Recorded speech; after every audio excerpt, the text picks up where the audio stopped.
বিএনপির ভারপ্রাপ্ত চেয়ারম্যান তারেক রহমানের নির্দেশে ও সাবেক মন্ত্রী বরকত উল্লাহ বুলুর পক্ষ থেকে রাজগঞ্জ ইউনিয়নের ১ নং ওয়ার্ড বিএনপির ৪৬তম প্রতিষ্ঠাবার্ষিকী উপলক্ষে বৃহস্পতিবার দুপুরে বাবুপুর হাই স্কুল সহ ৩টি আশ্রয় কেন্দ্রে খাবার বিতরণ করেন রাজগঞ্জ ইউনিয়ন বিএনপির সাধারণ সম্পাদক মোহাম্মদ হারুনুর রশিদ। জেলা ছাত্র দলের সাবেক যুগ্ম সাধারণ সম্পাদক জহিরুল ইসলাম মামুন, ৯ নং ওয়ার্ড বিএনপির সভাপতি শফিউল্লাহ,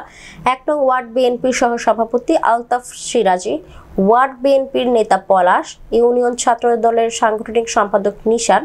ওয়ার্ড যুবদলের নেতা কাউসার আহমেদ, ইউনিয়ন স্বেচ্ছাসেবক দলের যুগ্ম আহ্বায়ক জাফর,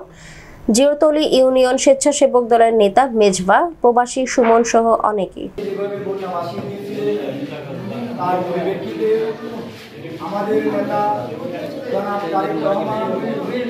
নোয়াখালীর সমস্ত নেতৃবৃন্দকে তার নিজ এলাকাকে মনিটরিং করে আপনাদের পাশে দাঁড়ানোর জন্য, জনগণের পাশে দাঁড়ানোর জন্য সবাইকে এলাকা পাঠিয়ে দিয়েছে।